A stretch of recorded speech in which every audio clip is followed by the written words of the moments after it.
दर्शकों, आज हम बात करेंगे शिक्षा विभाग की। वैसे तो शिक्षा विभाग की जो कोताही और भ्रष्टाचार यह काफ़ी बड़े पैमाने पर है और शिक्षा विभाग वैसे भी सवालों के घेरे में रहता है। महाराष्ट्र सरकार का सबसे बड़ा मंत्रालय अगर होगा तो वह शिक्षा विभाग है, क्योंकि महाराष्ट्र में सबसे बड़े पैमाने पर शिक्षाओं की संस्थाएं बड़े पैमाने पर महाराष्ट्र में मौजूद है। जैसे कि आप अगर देखें पूना या फिर मुंबई या फिर औरंगाबाद या फिर उसके बाद अगर कई ज़िलों का भी अगर हम यहाँ उल्लेख करें तो ऐसे कई ज़िले हैं जहाँ एजुकेशन संस्थाएं जो शिक्षा की संस्था है वो बड़े पैमाने पर है। गोंदिया ज़िले में भी वैसे बहुत बड़े पैमाने पर शिक्षाओं की संस्थाएं बहुत बड़े पैमाने पर है, जिसमें सबसे बड़ी अगर शिक्षण संस्था का अगर हम यहाँ जिक्र करें तो प्रफुल्ल पटेल, जो कि इस बार राज्यसभा सांसद है और एनसीपी के बहुत बड़े कद्दावर नेता है, उनकी सबसे बड़ी शिक्षा की जो संस्था है वो बहुत बड़े पैमाने पर गोंदिया और भंडारा जिले में कही जाती है। लेकिन साथ ही साथ जो छोटी मोटी संस्थाएं हैं वह भी यहाँ बहुत बड़े पैमाने पर है। जैसा कि अभी हम आप जो शिक्षा की आज बात निकली है तो हम आज गोंदिया जिले के ही एक एजुकेशन ऑफिसर ने किस प्रकार शिक्षा के इस जो पवित्र जो एक काम है उसमें किस तरीके की धांधली की हुई है उसका हम अभी आपके सामने खुलासा कर रहे हैं। जैसा कि मैं बताया आपको पहले ही कि शिक्षा यह एक महत्वपूर्ण हमारे देश का या हमारे सिस्टम का एक हिस्सा होता है और इसी हिस्से के साथ किस तरीके से शिक्षा को बदनाम किया जा रहा है और किस तरीके से शिक्षा के व्यापारीकरण को व्यापार का रूप दिया जा रहा है। यह बात है 25 अगस्त 2020 में लगभग गोंदिया जिले के जो पूर्व के जो मांडरे करके शिक्षण अधिकारी थे, उन्होंने 300 संस्थाओं को लगभग उन्होंने प्राइवेट जो स्कूलें थी उनको अध्यापकों की नियुक्ति के लिए मान्यता दी हुई है। अच्छा, यह जो मान्यता है पूरे राज्य में यानी महाराष्ट्र राज्य में यह एकमेव जिला है जहां यह सारा मामला उजागर हुआ है और इसी प्रकार के मामले को गोंदिया जिले के शिक्षण विभाग के कर्मचारियों ने बड़े ही सहजता से एक अमली जामा पहना है। जैसा कि मैं आपको बता दूं कि जो 25 अगस्त 2020 को 300 प्राइवेट स्कूलों को अध्यापकों की ये नियुक्ति दी गई है, यह फर्जीवाड़ा है। यानी इसमें अगर देखा जाए तो एक बड़े अफसर जो कि शिक्षा विभाग के सबसे बड़े आला अफसर है और उनके ऊपर मंत्री और कैबिनेट होते हैं, यानी ऐसे एक बड़े अफसर का एक राजपत्र या एक उनका लेटर निकालकर, यह फर्जी लेटर निकालकर, क्योंकि इस पूरे मामले में जब हमने अभी जो पड़ताल की है जो मैं आपको बताऊंगा उसमें देखने में यह आया है कि जो मंत्रालय से जो लेटर महाराष्ट्र गवर्नमेंट का जो लेटर दिखाया जा रहा है और जिसके आधार पर ये स्कूलों को नियुक्तियां की गई है, उस पूरे मामले पर वह जो लेटर है वह यहीं से गोंदिया जिले से किसी एक हाथ कंप्यूटर से बनाया गया हुआ फर्जी लेटर है। इसकी तहकीकात पुलिस अभी कर रही है। अब पूरा मामला क्या है वो मैं आपको बता दूं। गोंदिया जिले के शिक्षा विभाग के शिक्षणाधिकारी उन्होंने अप्रैल माह से अगस्त माह तक अध्यापकों की भर्ती के लिए मान्यता दी हुई है, जो कि पूर्व यानी अभी वो रिटायर हो चुके हैं जो एसजी मांडरे करके जो थे, उन्होंने अपने कार्यकाल में यह नियुक्ति के जो आदेश थे वह दे चुके थे। लेकिन हाल ही में जो अभी कछवाहे करके यहाँ शिक्षणाधिकारी के तौर पर विराजित है, उन्होंने इस पूरे मामले को देखा जाए तो जब मांडरे इन्होंने जो नियुक्तियां दी गई थी वह नियुक्तियों को निरस्त और रद्द कर देना था, लेकिन उन्होंने उसे क्या किया कि उन्होंने भी हम भी इसी थाली के चट्टे भट्टे हैं, यह जो कहावत के आधार पर इन्होंने उसे कंटिन्यूशन में रखा और बिना किसी पड़ताल किए और इन्होंने जो मंत्रालय का लेटर है वो लेटर जो फर्जी लेटर जो एक बड़े सचिव का लेटर है वह लेटर के आधार पर इन्होंने भी कछवाए ने भी यह शिक्षण के जो स्कूलें हैं उनको सभी को मान्यता दे दी हुई है। इसमें एक फर्जीवाड़ा बहुत बड़े पैमाने पर एक सामने आया। लगभग जो गोंदिया जिले के समीप ही एक गंगाजरी पुलिस थाना है, उसमें 15/12/2020 को एक थाने में अपराध दर्ज किया गया है। अपराध दर्ज नंबर है 223, जिसमें लगभग धाराएं लगाई गई है 420, 465, 468, 471 और सामूहिक अपराध की जो धारा होती है 34, वह भी उसमें लगाई गई है। अब यह पूरा जो मामला है हम जानने का प्रयास करेंगे, वहाँ के जो थाना प्रभारी है उन्हीं से हम जानने का प्रयास करेंगे। आपको बताते हैं कि थाना प्रभारी ने क्या क्या कहा है। सर, आपका नाम पहले आप बताइए, क्या नाम है आपका? मेरा नाम बंसू डोनूजी कोड़ापे, पुलिस स्टेशन गंगाजरी, पुलिस निरीक्षक का पद और काम करता। सर, जो आपके यहाँ एक अपराध दर्ज हुआ था स्कूल को लेकर, शिक्षा जो संबंधित एक अपराध दर्ज हुआ था, तो उसकी फिरियाद जो है पहली प्राथमिक किसने दर्ज कराई है? अर्जदार है रमेश सोबेलाल अंबुले, श्री समर्थ एजुकेशन सोसाइटी दांडेगांव सभासद, वय 46 वर्ष, राहणार दांडेगांव, तालुका जिला गोंदिया है। इन्होंने हमारे तरफ रिपोर्ट दर्ज की और रिपोर्ट पर हमने पीपी, सरकारी पीपी, इनका अभिप्राय लेकर गुना दर्ज किया है। वो गुना नंबर है, अपराध नंबर है 226/20, कलम है 420, 465, 468, 471, 34 IPC।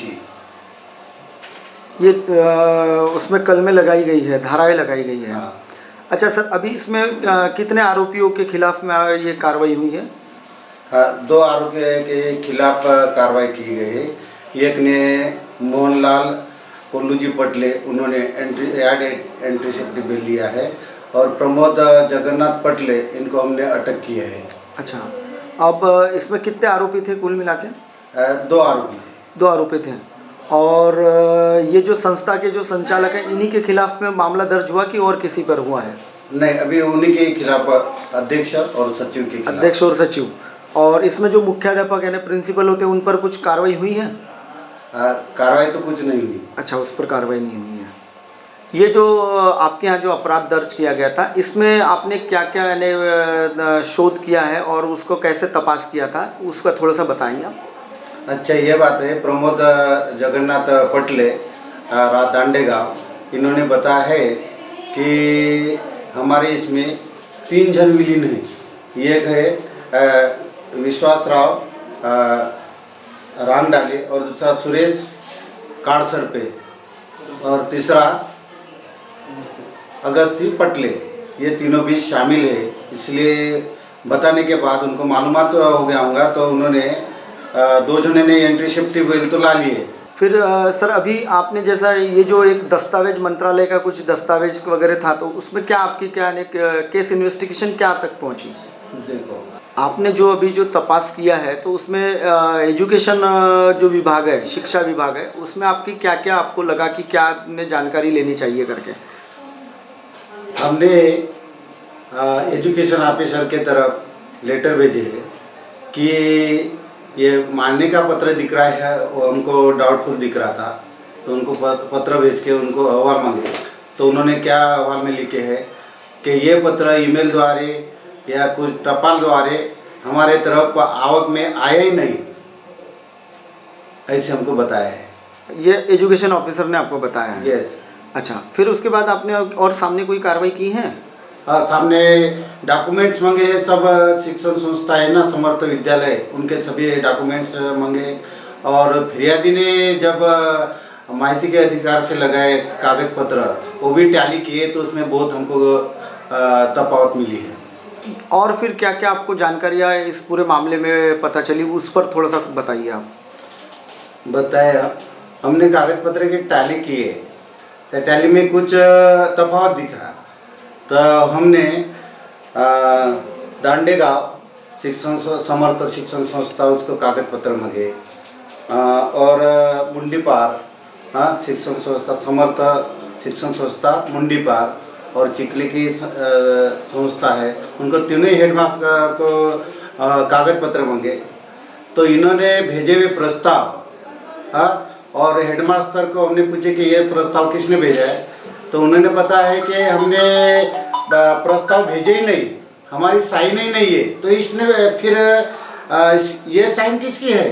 उस पर से हमने सभी के नमूने लिए हैं, तीनों हेडमास्टर के, और कागज पत्र हमारे पास रखे हैं, और ये नमूने लेके हम हस्ताक्षर तज्ञाकडे पाठवणार आहोत। अच्छा, उस वो अभी पूरा जो मामला है ये अभी आपका पूरा इन्वेस्टिगेशन हो रहा है? हाँ, हो रहा है, लेकिन इन्वेस्टिगेशन रुका है कि ओरिजिनल कागज पत्र इनसे हमको प्राप्त करना है। अच्छा, ओरिजिनल डॉक्यूमेंट के लिए आपने कहा है ना, ये तपास चल रही है? हाँ, चल रहा है कि उन्होंने ये अध्यक्षता उन्होंने क्या किए है कि जगन्नाथ पटले अध्यक्षता उस वक्त, और 17 को मर गया, 2017 को मर गया, और उसकी साइन 2018 में, तो उस पर हमको ऐसा लगा कि वो उनकी साइन ये झूठ है, तो इसलिए वो भी उनके तरफ से डॉक्यूमेंट्स और ये नया वाला अध्यक्ष है उनके भी साइन के नमूने लिए हैं, और तपास अभी जारी है। जैसा कि थाना प्रभारी ने हमें बताया और किस तरीके से यह अपराध को अंजाम दिया गया है, इस अपराध की तहकीकात करते करते यानी जो पुलिस विभाग है उसे वह जो एक बड़े अफसर का जो मैंने बताया था लेटर, उस लेटर के आधार पर यह सारा मामला बहुत बड़े पैमाने पर किया गया है। लगभग 300 प्राइवेट स्कूलों को यह अनुमति दी गई है अध्यापकों के चयन के लिए, लेकिन यह सारे मामले में सरकार को गुमराह किया गया है और ऐसे बड़े स्कैम को एक छोटे से ज़िले में, यह इस ज़िले को छोटा नहीं कहा जाएगा, हालांकि यह ज़िला जो है प्रफुल्ल पटेल का नाम से विख्यात ज़िला है। यहाँ सबसे बड़ी बात बता दूं आपको कि माननीय प्रफुल्ल पटेल जो है उन्होंने अपने कार्यकाल में, जब वो उड्डयन मंत्री हुआ करते थे, उस दौर में इन्होंने इस जगह सबसे बड़ा एयरपोर्ट बनाया है, और वह जो अंग्रेजों के ब्रिटिश के ज़माने का जो एयरपोर्ट था उसे उन्होंने अभी के नए आधुनिक रूप में उस एयरपोर्ट की संरचना की हुई है। और वह एयरपोर्ट अब रात्रकालीन यानी रात की जो नाइट की फ्लाइटें होती हैं वह भी वहां अब उतर सकती हैं और उड़ानें भर सकती है, ऐसी भी वहां व्यवस्था की गई है। तो ऐसे ज़िले को आप पिछड़ा ज़िला भी नहीं कह सकते और उस ज़िले को विकास की दूरी से भी रहकर दूर रहा हुआ ज़िला भी नहीं कह सकते, लेकिन ऐसे ज़िले में यहाँ के जो आला अफसर होते हैं और ये जो प्राइवेट स्कूलें हैं जो सरकार से अनुदान के रूप में चलाई जाती है, वह स्कूलों में किस तरीके का फर्जीवाड़ा किया जा रहा है। ऐसी कई स्कूलें हैं जहां यह सारा मामला हुआ है। हमारी तहकीकात, हमारे चैनल की तहकीकात अभी चल ही रही है और हम आपको जैसे जैसे इस ज़िले में जहां जहां मामले दर्ज हो गए और कौन कौन से स्कूलों के क्या क्या कौन से पद इन्होंने भरे हैं, कैसे भरे हैं, इसकी आपको एक स्पेशल रिपोर्ट भी हम आपको दिखाएंगे। फिलहाल वक्त हो चला है ब्रेक का। ब्रेक से लौटने के बाद देखिएगा मेरे साथ और बड़ी खबरें।